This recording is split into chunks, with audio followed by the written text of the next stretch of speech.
अस्सलाम वालेकुम। आज की वीडियो कंस्ट्रक्शन के हवाले से रिलेटेड 2-3 चीज़ें मैं जो क्रिटिकल हैं वो आपसे शेयर करूंगा। नंबर एक ये कि जब हम स्लैब डालते हैं, छत डालते हैं, तो उसकी जो शटरिंग है वो मिनिमम कितने दिन के बाद खोलनी चाहिए। अगर कोई तो क्राइटेरिया ना हमारे पास कि इतने दिन बाद खोलें, अगर उससे पहले खोलेंगे तो स्ट्रक्चर वीक हो जाएगा। सेकेंड ये देखेंगे कि स्लैब पर हो गई, छत डाल ली, अब उसकी जो क्योरिंग करनी है, जो उसके ऊपर पानी खड़ा करना है, वो एटलीस्ट कितने दिन खड़ा करना चाहिए, उसके स्टैंडर्ड्स क्या हैं। मिनिमम अगर हम देखें तो कितने दिन उसकी क्योरिंग करनी चाहिए, अगर नहीं करेंगे तो स्ट्रक्चर को नुकसान क्या होगा। थर्ड पे ये देखेंगे कि स्लैब पोर होगी, क्योरिंग हो गई, और उसके ऊपर जो चिनाई शुरू करनी है फर्स्ट फ्लोर के लिए, जो ब्रिक वर्क करना है, वो कितने दिन बाद स्टार्ट करना चाहिए। अक्सर एक जो आजकल जो एक कॉमन प्रैक्टिस शुरू हुई है वो ये है कि आज स्लैब पोर की, अगले दिन उसके ऊपर पानी शानी लगाते हैं, उसकी क्योरिंग की, और सेम उसी दिन उसका ब्रिक वर्क स्टार्ट कर देते हैं, वहीं पे ईंटें फेंकते हैं और उसका ब्रिक वर्क स्टार्ट हो जाता है। उससे क्या होता है कि अभी तो कंक्रीट ने अपनी स्ट्रेंथ ही नहीं पकड़ी, अभी तो उसमें स्ट्रेंथ आई नहीं, वीक है वो अभी, और उसके ऊपर इतना वज़न डाल देते हैं ईंटों का। ईंटें जिस तरह से फेंक रहे होते हैं हम, उसमें सारे क्रैक्स आ जाते हैं और मूवमेंट भी स्टार्ट हो जाती है। तो उससे क्या होता है कि जो स्लैब ने स्ट्रेंथ पकड़नी थी वो पकड़ी नहीं, और वो वीक होगी, उसमें क्रैक्स आ जाते हैं।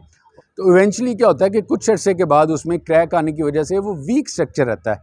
तो इसमें ये देखेंगे कि मिनिमम हमारा क्राइटेरिया है क्या। लेकिन सबसे पहले ये देख लेते हैं कि जो शटरिंग है वो मिनिमम कितने दिन के बाद खोलनी चाहिए। अब जैसे ही हमने शटरिंग की, मिनिमम जो क्राइटेरिया वो हमारे पास होता है 14 डेज़ का। 14 दिन से पहले शटरिंग नहीं खोलनी चाहिए। अब डिपेंड करता है कि अगर स्पैन बहुत ज़्यादा छोटे हैं, जैसे वॉशरूम्स हैं, किचन है, इस तरह के स्पैन अगर बहुत ज़्यादा बड़े नहीं हैं, तो वो 12 दिन के बाद खोल लेनी चाहिए। लेकिन अभी जो प्रैक्टिस चल रही है, अभी ट्रेंड ये चल रहा है, हर बंदे को बहुत ज़्यादा जल्दी है कि स्ट्रक्चर जल्दी से ख़त्म करना है, वो 8 से 10 दिन के बाद भी वो खोल लेते हैं, रिमूव करनी शुरू कर देते हैं शटरिंग ना। इस तरह की प्रैक्टिस बिल्कुल नहीं करनी चाहिए, उससे स्ट्रक्चर आपका वीक हो सकता है। अच्छा, सेकंड देखते हैं, जो अब स्लैब पोर कर ली, छत डाल ली, अब उसके ऊपर जो पानी खड़ा करना है वो मिनिमम 7 दिन के लिए ज़रूर करना चाहिए, 1 वीक के लिए। आजकल जो एक कॉमन प्रैक्टिस चल रही है वो ये है कि आज आपने स्लैब पोर की, अगले दिन उसके ऊपर क्योरिंग की, पानी खड़ा किया, साथ ही उसका ब्रिक वर्क स्टार्ट कर दिया। बिल्कुल गलत प्रैक्टिस है। उसको एटलीस्ट 1 वीक ज़रूर देना चाहिए। 1 वीक से पहले किसी सूरत उसके ऊपर चिनाई शुरू नहीं करनी चाहिए। लेकिन आजकल ज़्यादा कॉन्ट्रैक्ट पे घर बन रहे होते हैं और उनके इंटरेस्ट ये होता है कॉन्ट्रैक्टर का, वो अपना टाइम बिल्कुल वेस्ट नहीं करते, वो अगले दिन ही चिनाई शुरू कर देते हैं। अगर इस तरह की कोई प्रैक्टिस आपके घर के साथ हो रही है या फ्यूचर में आप प्लान कर रहे हैं, तो ये आपने इंश्योर करने के स्ट्रक्चर के साथ कोई कंप्रोमाइज़ नहीं है।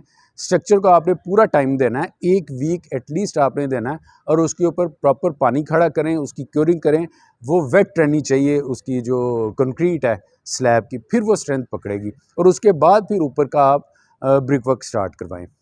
अच्छा, थर्ड पे अब देखते हैं कि जो हमने क्योरिंग कर ली, सारा कुछ कर लिया है स्लैब के साथ, अब इस पे जो ब्रिक वर्क फर्स्ट फ्लोर के लिए स्टार्ट करना है वो कितने दिन बाद करना चाहिए। अच्छा, वो 1 वीक के बाद आपको स्टार्ट करना है, और उससे पहले जो ऊपर डंप करने का प्रोसेस है ना ईंटों को, वो भी नहीं करना चाहिए। सिर्फ उतनी ईंटें लेके जाएं जो साइडों पे ब्रिक वर्क करके, ताकि पानी की रोक एक बन जाए, उस पर्पज़ के लिए सिर्फ लिमिटेड ईंटें रखें। आजकल एक प्रैक्टिस ये है कि बहुत ज़्यादा डंप कर लेते हैं स्लैब के ऊपर ईंटें जगह जगह पे, उस प्रैक्टिस से बचना है। 1 वीक के बाद ईंटें वहाँ पे शिफ्ट करें, लेकिन वो भी मिनिमम बहुत कम क्वांटिटी में करें, और जगह जगह पे उसको स्प्रेड करें ईंटों को। अक्सर ये होता है कि वो कॉन्ट्रैक्ट पे सारा काम हो रहा होता है, जिसने ईंटें शिफ्ट करनी है वो भी कॉन्ट्रैक्ट पे कर रहा होता है, और वो अपने लालच में ईंटें ज़्यादा से ज़्यादा उठा के ढेरियाँ लगा देते हैं, बहुत ज़्यादा। तो स्लैब चूँकि अभी इतनी वो वीक हो जाती है, स्लैब पे 1 हफ्ते के बाद भी इतना ज़्यादा लोड आएगा, और नीचे से शटरिंग खुलनी भी शुरू हो गई होती है, तो इतना ज़्यादा उस पर लोड आएगा तो स्लैब आपकी वीक हो जाएगी। बहुत ज़्यादा उस पर डंप ना करें, स्लोली उसको स्टार्ट करें, और डेली बेसिस पे कोशिश करें कि जितनी ईंटें इस्तेमाल होनी है वो डेली बेसिस पे उतनी ईंटें शिफ्ट हों।